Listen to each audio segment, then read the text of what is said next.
જો ભાઈ 9:11 થઈ છે ભાઈ. આ યુદ્ધનું પરિણામ જો ભાઈ. હમણાં રોજ આવું માર્કેટ ખુલે છે ભાઈ. 100% પાડે જાય છે બધાના પોર્ટફોલિયો 100% રેટ. આપણો પોર્ટફોલિયો વેચાઈ ગયો છે મહિના પહેલાં, એટલે ઉપાધિ નથી આપણે કાંઈ. બાકી જેને પોર્ટફોલિયો પડ્યો હોય છે એને ટેન્શન હોય છે ભાઈ, કારણ કે વાર લાગશે થોડુંક કવર થતા. અત્યારે થોડુંક લાંબુ યુદ્ધ હાલે એવું લાગે છે. જોઈએ હવે કેમ થાય એમ. ચાલો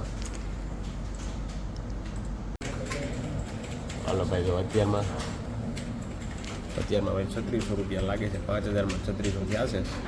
એક જ ટાર્ગેટ આપી દીધો આજે સવારનો. એમ ટુ એમ 0 કરાવવાનો, મતલબ માઇનસ છે ને 0 થઈ જવા જોઈએ, એટલે આપણે ઘરે વહી જવું છે. ફિટ કરી દીધા ભાઈ માર્કેટે. આવું છે કંઈ. આ 0 થાય ઘરે વહી જવાનું છે ભાઈ, બીજું કાંઈ નથી આજે યાર.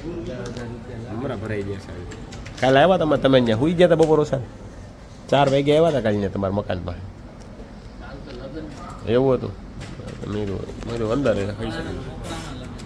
અચ્છા, હાળા છોકરાને લગ્ન એમને તો ત્યાં રહેવું પડે ને ભાઈ, બરાબર ને ભાઈ? ચાલો ભાઈ, આવું એટલું છે. હો ભાઈ, ખતરનાક તડકો છે ભાઈ આજે. અત્યારે બહાર નીકળાય એમ નથી, એટલો તડકો છે.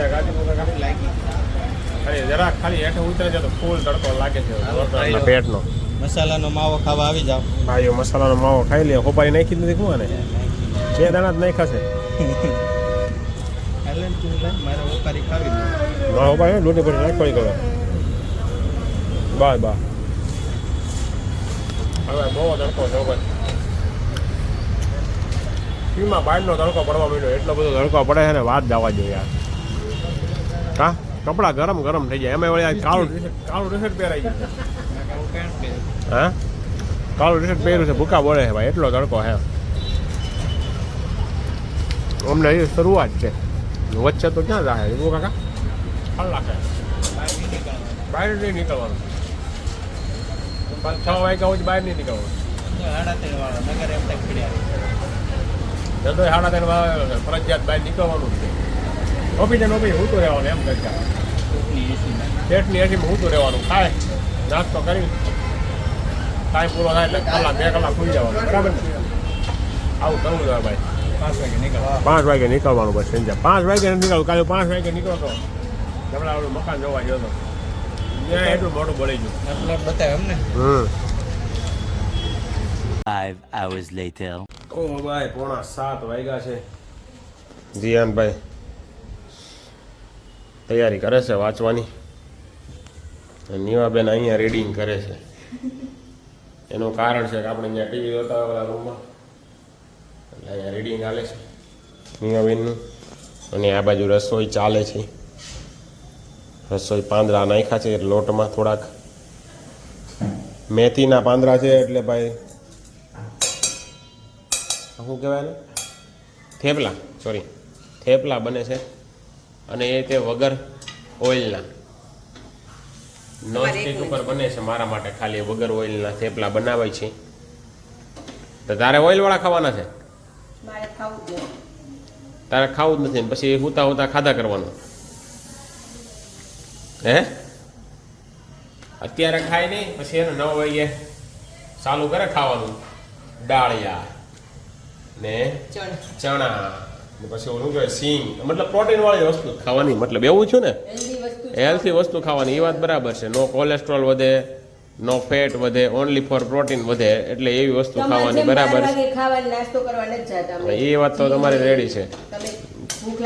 ગેટેથી વહી જાય. અમે પણ થોડા તારી જેમ થોડા આમ જાડા છીએ, આમ ખાંડાડિયા. તો તારી જેમ થોડું અમે 70-75 કિલો વજન લઈને આટા મારી છે. કેટલું 75 છે? તો 35 કિલો, 47 કિલો. એ આ હે નાની હતી ને ત્યારનું વજન કહે છે. જ્યારે બીજું ભણતી ને ત્યારની કહે છે 47 કિલો વજન હતો. કાનીમાં તારો હા, આપણે લગ્ન કર્યા તેથી 48 કિલો વજન હતો. તે અહીંયા અમારે ઘરે આવીને કેટલું તમે ખાધું? તે અત્યારે 75 કિલો વજન કરી નાખો, 25 કિલોનો વધારો કરી નાખો. નીવા હા, એટલે જ ને. આને પ્રોટીન વાળું જ ખાધું છે.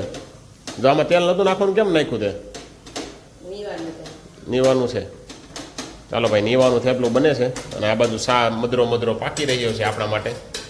કારણ કે આપણે થેપલા દહીં ને એવું કઈ ભાવતું નથી, દહીં ભાવતું નથી ને એટલે તકલીફ એ છે, દહીં ભાવતું પણ નથી એ ચા ચટણી નાખશે એની ચા ફરજિયાત પીવો પડે એવું છે ભાઈ. આની યાર કંઈક ચટણી બનાવેલી હોય ને તો ચટણી આગી રાખીને તારું પડે. ચટણી બનાવેલી હોય ને કાંઈક તો આપણે થેપલા ચટણી ખાઈને તો હાલે, ચા ન ખાવો પડે. પછી આમાં રાતે ઊંઘ ન આવે, ચા નકરો પીને એટલે એવું થાય ને. એક તો બસ માથે ઉનાળો છે પણ વાંધો નથી. આપણું એસી ભાઈ કાલે રિપેર કરાવવા આવ્યું હતું, કમ્પ્લેટ થઈને આવી ગયું છે ભાઈ. ગેસ પુરાવા આપ્યું હતું અને ઓલું ગેસની લાઈન આવે ને તૂટી ગઈ હતી અંદરની એસી ચિલ્લરની અંદર. શું આવે ઓલા આગળ સ્પ્લિટ એસી આવે ને એની અંદરની લાઈનો તૂટી ગઈ હતી એટલે 4500 રૂપિયાનો ખર્ચો થયો નહીં હવે. 4500 રૂપિયાનો ખર્ચો થઈ ગયો છે ભાઈ ટાઢું કરવા હાટું. આ ઉનાળામાં એસી માથે પડવાનું છે કારણ કે 4, 5, 6 વર્ષની અંદર એનો 4500નો ખર્ચો આવી ગયો. ગેસ પુરાવો એનો વાંધો નતો પણ આ લીકેજ થઈ ગયો ને એ ખોટી વસ્તુ થઈ લાઈન. હવે એમાં હાંધા માર્યા છે, લીકેજ કેટલા દી હાલે એવું છે બધું. ધાબે હુવાય તો ધાબે હુવાય પણ એનો આ મચ્છરિયા કેળી જાય છે મચ્છરદાની બાંધી લેવી, તો પવન આવો છે ને મચ્છરિયાની દઈ જઈએ. પંખો લેવાય, વાહ, પંખો મૂકીને મચ્છરદાની રાખી પંખો મૂકીને મચ્છરદાની રાખવાની અને એ ત્યાં પાછી મચ્છરદાની ઉડાડવાની.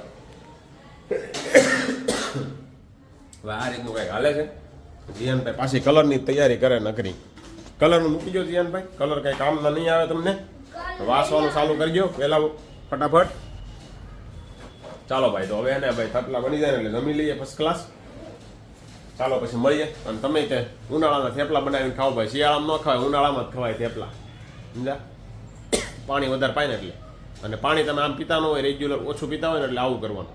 થેપલા બનાવવાના એટલે પાણી વધારે પીવું પડે એટલે તમારે ઓટોમેટિક પાણી વધારે પીવાઈ જાય એટલે ડિહાઇડ્રેશન ન થાય. ચાલો આ રીતનું કાંઈક હાલ્યા કરે છે આપણું.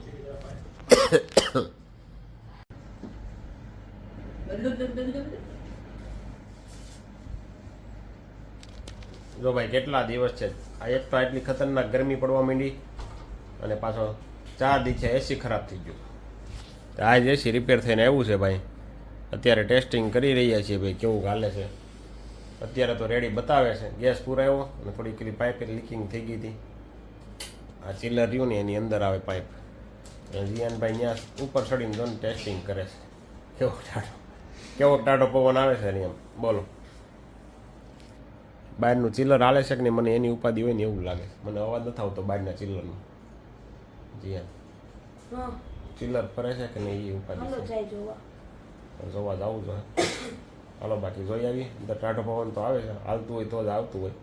તો 10-15 મિનિટ ખમીને પછી જાય કારણ કે ચિલ્લરનો પ્રોબ્લેમ હોય ને એવું લાગે છે. કારણ કે અત્યારે કુલિંગ મસ્ત પકડાઈ ગયું હોય, એટલું બધું કુલિંગ પકડાણું નથી હજી. આ રીતનું છે કાંઈક ભાઈ. તો ઉનાળો આવ્યો ને છે આવું ખરાબ છે. બોલો બધું નાખતા હતા અમે હોય તે શું નથી હાલતું. એ અંદરના થોડા પાકડા હાલે તાર હાથે કરવાના હોય, જે બાદ કરવા હોય બાજુ. અરે અહીંયાથી ને તે ઓલું દોર્યું ત્યાંથી આ વચ્ચે પકડ ન થાય. રેડી જ છે બરાબર તો છે. હું કામ ફેરાઈશો. ચાલો ભાઈ આ રીતનું કંઈક છે. હવે એસી હાલી જાય સારું નકર કાણીવાળું છે ભાઈ. ચાલો બાકી તમને આજનો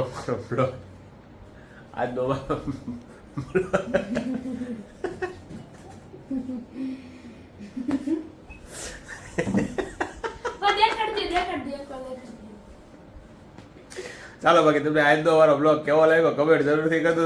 તમારા મિત્ર મંડળ સાથે શેર કરજો. ફરી મળીશું આવતીકાલે નવા બ્લોગ સાથે.